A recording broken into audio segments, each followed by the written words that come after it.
Assalamu alaikum. I'm Amna Hamad, graphic designer and freelancer. In this course, we will learn about Adobe Illustrator, Adobe Photoshop, logo theory, logo designing, typography, color theory, and Fiverr. Today is our second class of 11th batch. So let's start. अच्छा जी, इससे पहले कि हम elements और principles की तरफ जाएं, यहाँ पर हम लोग बात कर रहे थे कल थोड़ी सी ग्राफिक डिजाइन के हवाले से। अब चूंकि हमने इसमें इलस्ट्रेटर पढ़ना है और फोटोशॉप पढ़ना है, थोड़ा बहुत ब्रीफ इंट्रोडक्शन के इलस्ट्रेटर किस पर्पस के लिए यूज होगा या होता है और फोटोशॉप किस पर्पस के लिए यूज होता है। Just a brief introduction. सबसे पहले तो इलस्ट्रेशन इलस्ट्रेशन क्या होती है? Illustration means to explain something virtually. Kids book is the best example. अब किस तरह से इलस्ट्रेशन जो है वो हम किड्स बुक में यूज करते हैं, आप ये देखें कि जो हमारे बच्चे होते हैं प्री नर्सरी में या किंडरगार्टन में, तो उन्हें उन्हें ए फॉर एप्पल, एप्पल के स्पेलिंग्स लिखने नहीं आते, बट उन्हें ये पता होता है कि अ एप्पल होता है, ब बनाना होता है, ख कैट होता है। ठीक है। उसकी रीजन क्या है कि उनकी बुक्स में ये शेप्स बनाई जाती हैं, वो बेसिकली इलस्ट्रेट की जाती हैं वर्चुअली, उन्हें उस चीज को समझाया जाता है। ठीक है। उन्हें कोई स्पेलिंग्स नहीं आते। इसी तरह अगर हम दूसरी तरफ जाएं, काउंटिंग इन वर्ड्स की तरफ जाएं, तो ओ एन ई वन नहीं पता, टू नहीं पता, थ्री नहीं पता, उन्हें स्पेलिंग्स नहीं आ रहे होते। लेकिन हम पिक्चर्स के थ्रू ये बात उन्हें इतनी अच्छी तरह से बता देते हैं कि वो काउंटिंग करना सीख जाते हैं। इलस्ट्रेशन की जो बेस्ट एग्जाम्पल है वो तमाम के तमाम किड्स बुक्स हैं। जैसे कि बहुत सारी स्टोरी बुक्स होती हैं बच्चों की, लाइक कंट्री माउस और विलेज माउस होता है, या होता है लिटिल रेड राइडिंग हुड। उसमें क्या होता है कि लिटिल रेड राइडिंग हुड में पूरी की पूरी, अब छोटे बच्चे होते हैं ना, उनको तो हम नहीं बता रहे होते ना, पूरी की पूरी वर्ड्स नहीं होते, उन्हें रीडिंग नहीं करनी आ रही होती, बट एट द एंड वो क्या करते हैं, हमें पूरी स्टोरी सुनाने के काबिल हो जाते हैं। और वो किस तरह से सुना रहे होते हैं? वो पिक्चर्स को देख के, हम कोई भी पेज खोलते हैं और कहते हैं कि भाई यहाँ पर इस वाले पेज में क्या हो रहा है, तो ऑब्वियसली वो हमें जो कंटेंट लिखा हुआ है, किंडरगार्टन का बच्चा वो पढ़ के नहीं सुनाता। वो जो इलस्ट्रेशन की हुई होती है ना लिटिल रेड राइडिंग हुड की, वो उसको देखकर, उसको समझकर अपना जो मैसेज है वो हमें कन्वे कर देता है। सो इलस्ट्रेशन की जो सबसे खूबसूरत एग्जाम्पल है वो तमाम की तमाम किड्स बुक्स हैं, जिसमें तमाम इलस्ट्रेशंस को इतना ब्यूटीफुली ब्राइट कलर्स के साथ यूज किया जाता है कि जो हमारा मैसेज है वो तीन चार साल के बच्चे को बड़ा ही खूबसूरती के साथ हम डिलीवर कर देते हैं through what, through virtual illustration. ठीक है।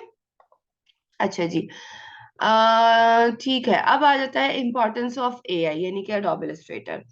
Illustrator is used by artists and graphic designers who create logos, icons, charts, infographics, posters, ads, books, magazines, websites, UX, UI designs, videos, animations, and much, much more. ठीक है।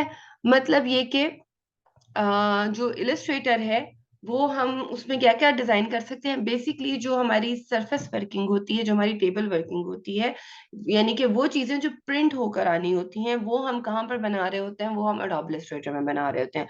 ऐसा नहीं है कि हम social media post या websites या जो हमारा है यूएक्स यूआई डिजाइन यानी कि एप्लीकेशन डिजाइन, वो हम इलस्ट्रेटर में नहीं बना सकते। बिल्कुल हम बनाते हैं, बट बेहतर यही है कि जो काम जिस सॉफ्टवेयर के लिए है हम वो काम उसी सॉफ्टवेयर पर करें। प्रिंटिंग का जितना भी काम है वो सब का सब एडोब इलस्ट्रेटर में होता है, और स्क्रीन वर्क जितना भी है वो सारा का सारा हमारा होता है फोटोशॉप में। अब इसकी क्या रीजन है, ये आज ही की क्लास में मैं आप लोगों को बताऊंगी कि क्यों, इसकी क्या रीजन है। हालांकि सॉफ्टवेयर दोनों एक जैसे हैं, दोनों का यूज एक जैसा है, दोनों के टूल्स अप्रोक्स 80 to 90% सेम है। ठीक है। ये आप लोग जब इंशाल्लाह इलस्ट्रेटर करके फोटोशॉप की तरफ जाएंगे तब आप लोगों को ये बात क्लियरली समझ आएगी, क्योंकि पेन टूल वहां पर भी है। सारे के सारे जो टूल्स हम इलस्ट्रेटर में पढ़ेंगे वो तमाम के तमाम जो है वो फोटोशॉप में भी हैं, बट इवन देन फोटोशॉप का अपना क्राइटेरिया है और इलस्ट्रेटर का अपना क्राइटेरिया है। ठीक है। So next we have is Photoshop. Photoshop is used by artists and graphic designers who work with images. ठीक है, लाइक फोटो एडिटिंग और professional level, on professional level for websites, UX UI design. अच्छा, आप में से किसी को पता है कि यूएक्स यूआई ये it stands for what? UX क्या होता है और यूआई क्या होता है?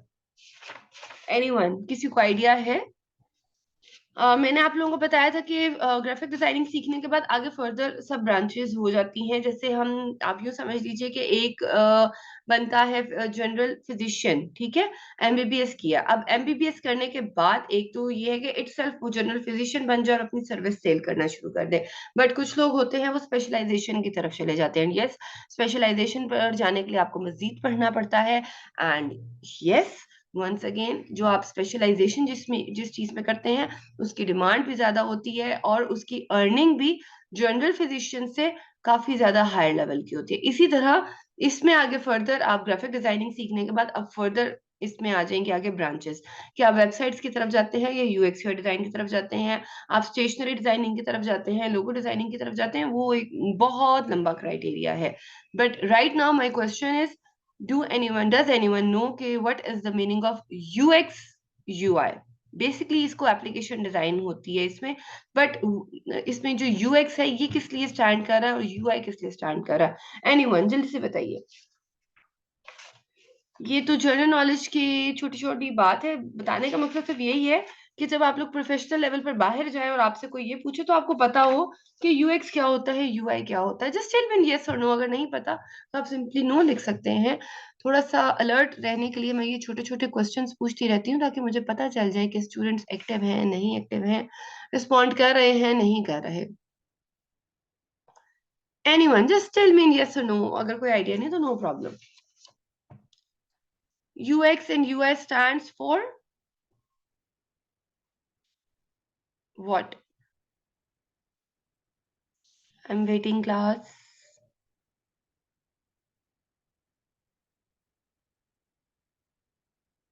चले, मैं ही बता देती हूँ। UX stands for user experience, ठीक है, ये एक्सपीरियंस का उन्होंने एक्स में लिख दिया है। और UI stands for user interface. Interface क्या होता है? इंटरफेस वो होता है जो बेसिकली बैकएंड पे होता है। अब देखिए, व्हाट्सएप एक एप्लीकेशन है ना, फेसबुक ऐप है, इंस्टाग्राम ऐप है।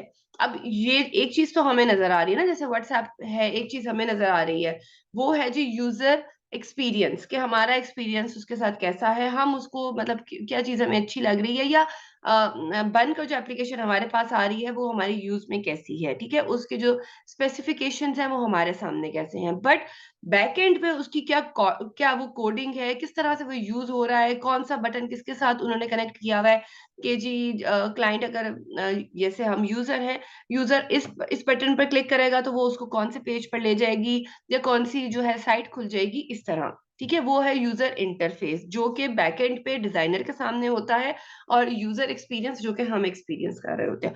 अब जैसे कि व्हाट्सएप के बारे में बड़ा एक सब लोग कहते हैं कि बहुत अच्छा है बहुत अच्छा है, लेकिन अमूमन ये कहा जाता है कि जब हम एक मैसेज डिलीट फॉर एवरीवन कर देते हैं तो वो लिखा हुआ आ जाता है जी, डिलीट फॉर एवरीवन। अब डिलीट फॉर एवरीवन हमने कर दिया है, इट मीन्स हम नहीं बताना चाह रहे ना कि हमने कोई चीज भेजी थी, तो ये वाली चीज नहीं आनी चाहिए।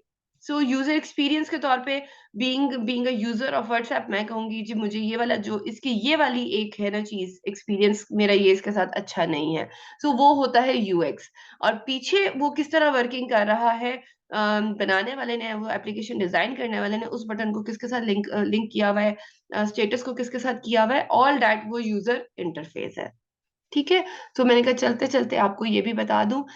अच्छा जी, thumbnails and all the work related to the screen. अच्छा, फोटोशॉप के हवाले से एक बात आप लोगों को बता दूं, अपनी प्लीज कॉपी पेंसिल्स पे ये पॉइंट्स नोट जरूर करते जाइएगा। वो ये कि फोटोशॉप में बेसिकली आप लोगों ने फोटोज लेनी है। हम कहाँ से फोटोज लेंगे, कहाँ से अच्छी क्वालिटी की, हमें एचडी इमेजेस हम फ्री में पिक कर सकते हैं, वो सारी की सारी वेबसाइट्स मैं आपको बताऊंगी, ठीक है। लेकिन यहाँ पर एक बात की, always use high quality image जब आप फोटोशॉप पे काम करेंगे। इलस्ट्रेटर में तो हम खुद सब कुछ बनाएंगे ना, बट फोटोशॉप में हमने फोटोज लेनी है, कुछ तो हमें क्लाइंट्स देंगे, बट यस, हमें खुद भी अपने वर्किंग के अकॉर्डिंग जो है उनको पिक करना पड़ेगा। सो जो फोटोशॉप में आप लोगों ने इमेजेस लेनी है, that has to be high quality. वो कौन सी वेबसाइट्स हैं, फ्री वेबसाइट्स कौन सी है, ये मैं सारा कुछ आपको बताऊंगी। Then you have to use the relevant image to the topic. अब अगर टॉपिक है, जैसे कंटेंट है रिलेटेड टू एजुकेशन, और आप उसमें खाने पीने की चीजें डाल रहे हो, या खाने पीने की है तो आप उसमें सूटेड बूटेड वाला जो है पिक्चर यूज कर रहे हो, तो इररेलेवेंट चीजें आपने यूज नहीं करनी। ठीक है। एंड हम हमेशा जब हम बात कर रहे होते हैं डिजाइनिंग की, तो ह्यूमन फीलिंग आपने जरूर इसमें डालनी है। ठीक है। इससे क्या होता है कि वही बात की यूजर एक्सपीरियंस अच्छा होता है। Human can relate with the picture, अगर उसमें ह्यूमन जो है हमने ह्यूमन कनेक्शन डाला हो। ठीक है। सो ये इसके लिए जो आगे 3-4 वेबसाइट्स हैं वो मैं आपको आने वाली क्लासेस में जब हम फोटोशॉप की तरफ जाएंगे तब बताऊंगी। अच्छा, ये कुछ मैंने स्कोप ऑफ ग्राफिक डिजाइनिंग को ऐसे जनरली कुछ ये डिस्ट्रीब्यूशन की हुई है कि आप इसमें वेबसाइट की तरफ भी जा सकते हैं, एप्लीकेशन डिजाइन की तरफ, logo designing, stationery designing, social media designing, packaging designing. अच्छा, मैं इस्लामाबाद की मेरी एक कंपनी है।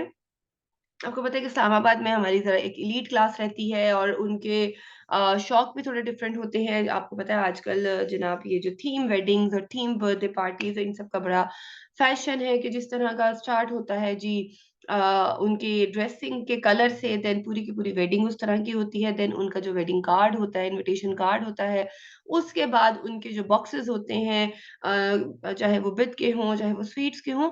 सो ये सब भी डिजाइनिंग जो होती है, ये कौन कर रहा होता है, ग्राफिक डिजाइनर कर रहा होता है। क्योंकि जो आम प्रिंटर्स होते हैं ना, जो शादी कार्ड डिजाइन करते हैं, उनके पास तो वो चंद ही टेम्पलेट्स होते हैं। अब कोई एक क्लाइंट आता है, वो कहता है जी मुझे, जैसे अभी मैंने पिछले दिनों बनाया था एक इंडियन कल्चरल, जिसमें वो एक लड़की खड़ी हो और मोर हो एंड ऑल दैट जो भी है। सो आप उस तरफ भी जा सकते हैं, और अकॉर्डिंग टू सीजन उस चीज की डिमांड भी बहुत ज्यादा होती है। अब जैसे अब आगे रमजान आने वाला है, तो रमजान कार्ड्स और रमजान पैकेजेस, उसकी बड़ी एक डिमांड हो जाती है। सो आप उसमें किसी भी फील्ड में जा सकते हैं, आप कुछ भी कर सकते हैं। ठीक है। सो ये कुछ कैटेगरीज हैं जो मैंने मोटी मोटी सी हाईलाइट कर दी हैं। इसमें और भी बहुत सारी हैं, वो आप वक्त के साथ साथ आपको पता चलता जाएगा। So let's get back to our principles. अच्छा जी, अब हम बात करेंगे प्रिंसिपल्स एंड एलिमेंट्स, जो कि ऑब्वियसली कोई भी आपने जिंदगी में वर्किंग करनी है उसके लिए प्रिंसिपल्स का होना बहुत जरूरी है। आप बेढंगी जिंदगी ना तो गुजार सकते हैं, और ना ही आप बेढंगी सी डिजाइनिंग कर सकते हैं। तो सबसे पहले आ जाता है जी हमारे पास बैलेंस। बैलेंस क्या होता है जी? Equal distribution of visual weight. Obviously हम कोई वजन हाथ में तो उठा के नहीं खड़े हुए ना, हमने विजुअली उसको बैलेंस करना है। ठीक है। अब इसमें सिमेट्रिकल बैलेंस होता है, असिमेट्रिकल बैलेंस होता है, और रेडियल बैलेंस होता है। रेडियल बैलेंस जो सर्कुलर होता है, ठीक है, सर्कल में जो चीजें होती हैं, जैसे कि मेरा अपना लोगो अगर आप लोगों को नजर आ रहा हो, तो इसको मैंने ये इसमें रेडियल बैलेंस किया हुआ है। सिमेट्रिकल बैलेंस क्या होता है? सिमेट्रिकल बैलेंस होता है जनाब, ये मेरी यही वाली आप स्लाइड देख लें, ये पूरी की पूरी प्रेजेंटेशन मैंने इलस्ट्रेटर में बनाई हुई है। ठीक है। इसमें आप देखें, एक तरफ मैंने डार्क कलर लिया है, एक तरफ जो है लाइट कलर लिया है। डार्क कलर में जो है मैंने लाइट कलर को यूज किया है, और लाइट कलर में मैंने डार्क कलर्स को यूज किया हुआ है। दैट इज हाउ मैंने क्या किया है, अपने डिजाइन को विजुअली सिमेट्रिकली बैलेंस किया है। ठीक है। Number 2 is alignment. अलाइनमेंट आपको पता है, हम जो ड्राइविंग करते हैं उन लोगों को बहुत बखूबी इस बात का अंदाजा होगा कि अलाइनमेंट जनाब बहुत ही ज्यादा जरूरी है। अलाइनमेंट के बगैर आप कि जब गाड़ी सीधी नहीं चल सकती, तो आपका डिजाइन भी कैसे खूबसूरत लग सकता है। अगर वंस अगेन मैं इसी डिजाइन को लेकर चलूं, तो आप ये देखें, ये जो काउंटिंग है ये अलाइंड है, लिखा हुआ अलाइंड है। हालांकि ये वर्ड्स छोटे बड़े हैं, ठीक है, बट मैंने क्या किया हुआ है, इनको लेफ्ट अलाइन किया हुआ है। ये सारे के सारे लेफ्ट साइड पर अलाइन है, ये सेंटर अलाइन है। सेंटर अलाइन क्या होता है, लेफ्ट अलाइन क्या होता है, राइट अलाइन क्या होता है, ये इंशाल्लाह हम जब सॉफ्टवेयर की तरफ जाएंगे तब बात करेंगे। बट अभी ये प्रिंसिपल्स हैं कि आपने कोई भी डिजाइन बनाना है, that has to be aligned. अगर ये जो मेरा लोगो है ये भी सेंटर अलाइंड है, यानी कि सर्कल के बीच में है बिल्कुल, इधर से जितना डिस्टेंस है इस तरफ से भी इतना ही डिस्टेंस है।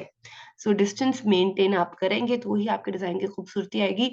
जस्ट इन केस एज्यूम कीजिए मेरा 1 इधर लिखा होता, 2 इधर होता, 3 इधर होता, 4 5 अजीब सी बेहंगम सी लिखी हुई होती, तो ऑब्वियसली ये डिजाइन में जो एक यूनिटी आ रही है, ठीक है, वो ना होती। सो अलाइनमेंट एंड बैलेंस के थ्रू मैंने अपने डिजाइन में यूनिटी क्रिएट की हुई है, and that is our 6th rule. ठीक है, उससे पहले है जी रेपिटेशन। रेपिटेशन भी होनी बहुत जरूरी है, जस्ट इन केस आप एक बुक डिजाइन कर रहे हैं, ठीक है, या आप एक बना रहे हैं, प्रोफाइल बना रहे हैं, इंशाल्लाह, क्योंकि जब आप जाएंगे तो प्रोफाइल्स भी बनाते हैं हम, तो आप जब प्रोफाइल बना रहे हैं तो आपने आपकी रेपिटेशन होना बहुत जरूरी है। ऐसा नहीं है कि एक पेज पे आपने लाल रंग ले लिया, ठीक है, उनकी थीम है जी रेड टोन्स में, और आप 2-3 पेजेस के बाद आप आकर जनाब ब्लू कलर्स यूज कर रहे हैं, या एक डिजाइन में आपने ऊपर सर्कल फिश बनाना शुरू किया है तो बैक साइड पर आकर आप जो है ट्रायंगल्स बना रहे हैं, रेक्टेंगल्स बना रहे हैं, तो नहीं, ऐसा नहीं होता। रेपिटेशन होती है, यानी कि अगर आपने एक ही कलर यूज किया तो आप उस कलर फैमिली में रहते हुए ही कलर्स यूज करेंगे, या उन्हीं कलर्स को बार बार यूज करेंगे। अगर आपने खास शेप ली है तो उसी शेप को आप बार बार यूज करेंगे। सेम इज द केस, ये देखें, ये जो मेरी प्रेजेंटेशन है इसमें आप देखें मैंने कलर्स की रेपिटेशन की है, और मैंने जो हमारी शेप है, जो कि मैंने सम हाउ रेक्टेंगल ली है, स्क्वायर नहीं ली हुई। रेक्टेंगल इसलिए ली है क्योंकि ये मेरी जो है लैंडस्केप में थी प्रेजेंटेशन, तो मैंने, ये देखें, ये भी एक रेक्टेंगल है और ये वाइट पार्ट भी एक रेक्टेंगल है। कलर्स लिए हैं, अब ये आपको नहीं पता, बट इसमें जो मैंने फॉन्ट लिया है वो भी ऑल टुगेदर सेम लिया है, उसी फॉन्ट को बार बार रिपीट किया है। ठीक है, सो इस तरह से आप अपने डिजाइन में रेपिटेशन के through once again unity create करते हैं।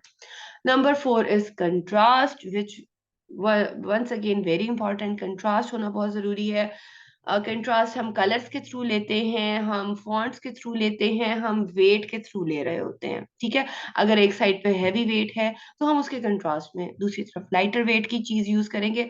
यानी कि अगर मेरी, आप यूं समझिए कि इस तरफ, अगर इस कॉर्नर पे मैंने कुछ इस तरह से पिक्चर ली है, ठीक है, सो यहाँ पर फिर मैं दूसरी तरफ पिक्चर नहीं लूंगी, मैं यहाँ पर कंटेंट लिखूंगी।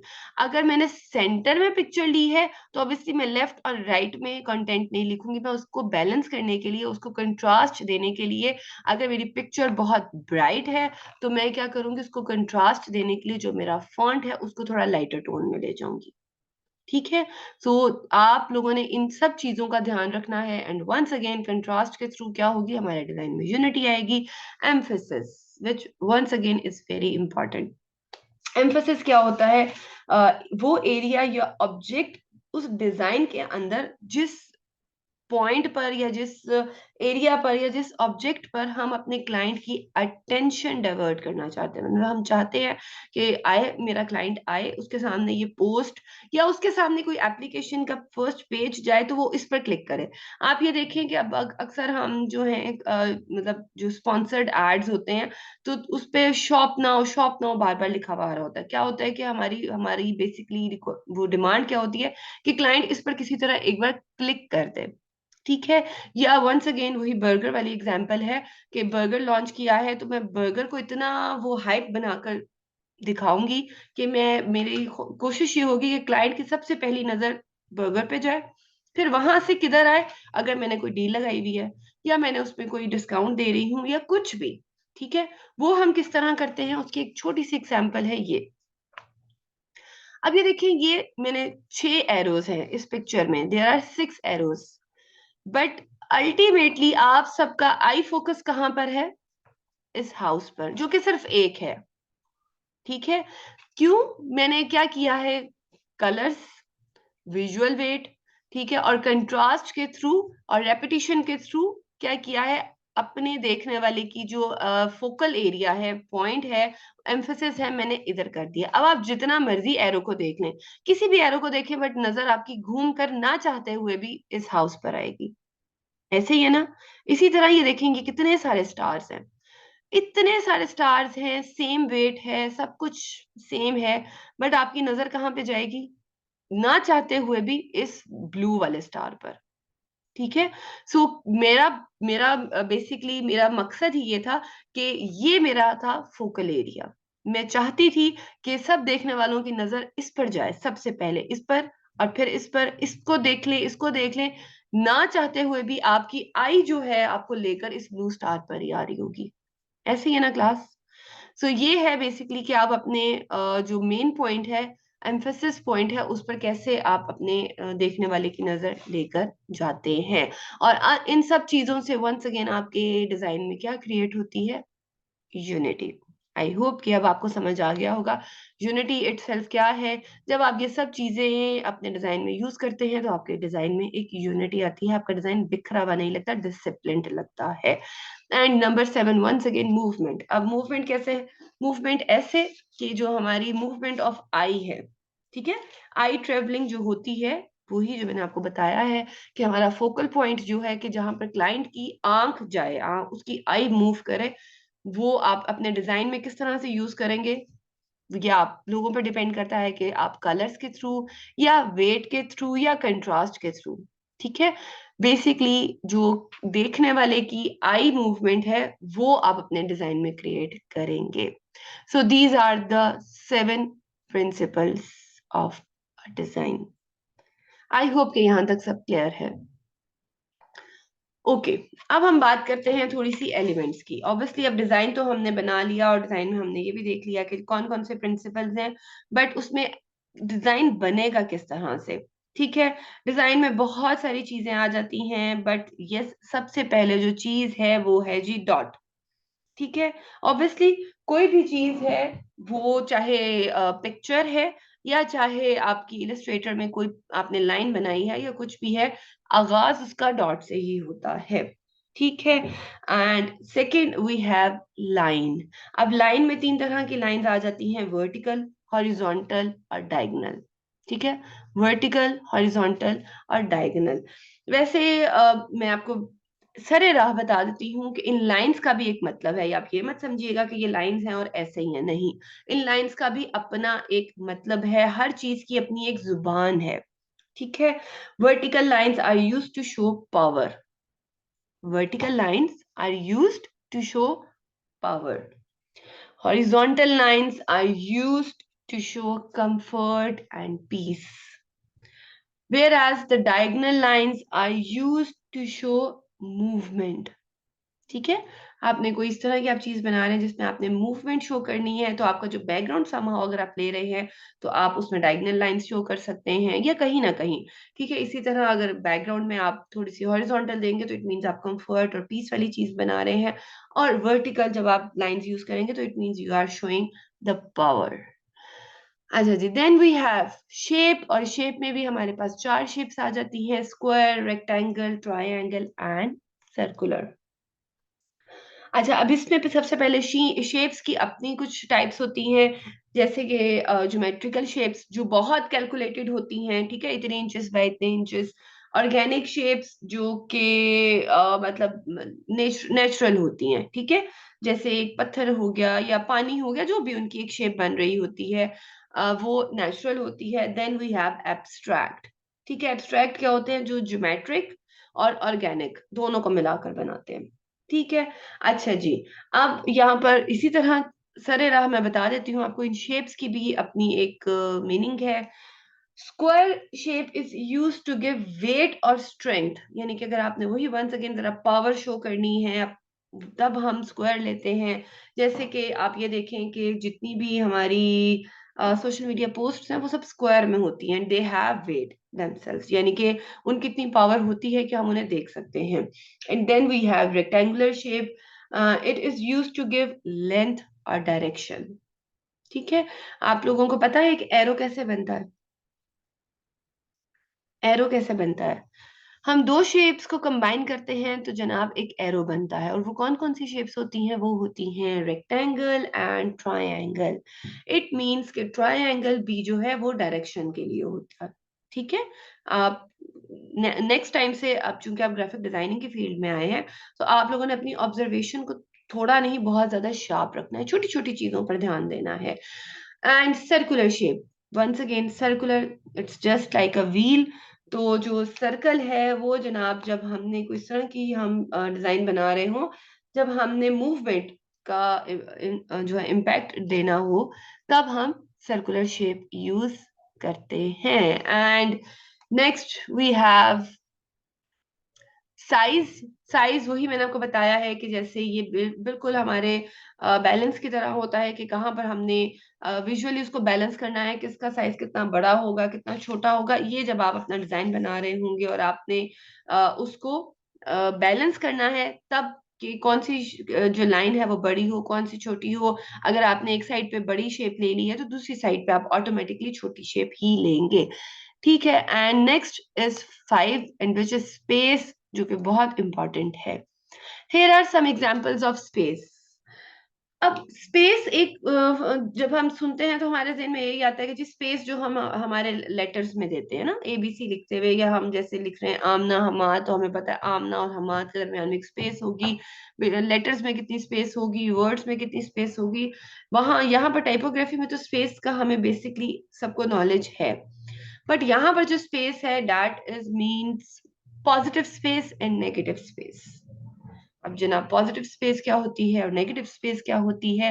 पॉजिटिव स्पेस होती है वो जो हमें नजर आ रही है, जैसे कि CAT कैट लिखा हुआ नजर आ रहा है, बट हमें कैट बनी हुई भी नजर आ रही है, लेकिन वो क्लियरली नहीं है, बट बनी हुई नजर आ रही है। इसी तरह स्पाइसी में SPICY लिखा हुआ नजर आ रहा है, स्पाइस बनी हुई भी नजर आ रही है। ठीक है, क्लियरली नहीं है यानी कि कोई उस पे कलर नहीं हुआ हुआ, लेकिन वो नेगेटिव स्पेस में बनी हुई है। ठीक है। सो जो CAT के दरमियान उन्होंने जो नेगेटिव स्पेस थी जिसका कोई यूज नहीं था, उनको उन्होंने इतना ब्यूटीफुली यूज किया है कि नेगेटिव स्पेस में कैट पूरी बनी हुई नजर आ रही है और पॉजिटिव स्पेस में CAT कैट लिखा हुआ नजर आ रहा है।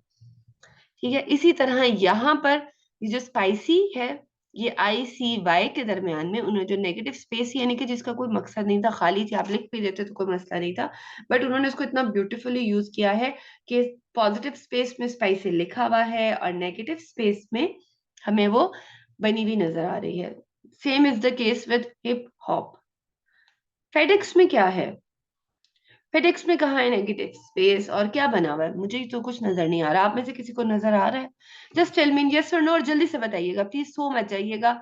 फेडेक्स में नेगेटिव स्पेस है या नहीं है? अगर है तो कहाँ है? अगर है तो क्या बना हुआ है उसमें? अगर नहीं बना हुआ तो वो भी बताइए।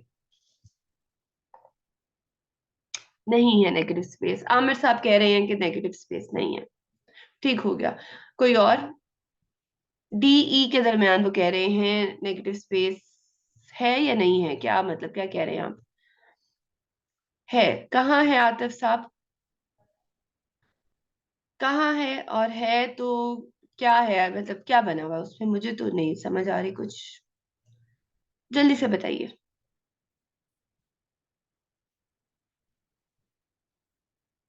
जी आतिफ साहब, आई एम वेटिंग।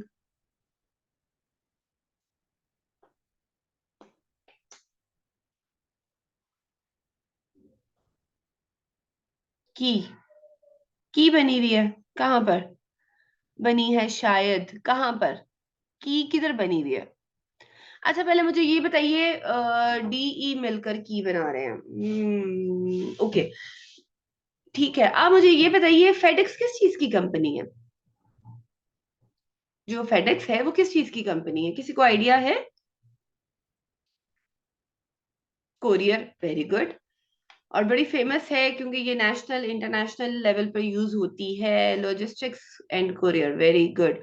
ठीक है, कोरियर कंपनी है। अब ये फेडेक्स का लोगो मेरा बहुत फेवरेट लोगो है, और आने वाले जब भी हम टाइपोग्राफी की क्लास पढ़ेंगे, हम कलर थ्योरी की क्लास पढ़ेंगे, हम लोगो थ्योरी की क्लास पढ़ेंगे, ये लोगो इतना खूबसूरत बनाया हुआ है, और जिसने भी बनाया बड़ा शानदार बनाया है, बड़ी डेप्थ में जाकर बनाया है।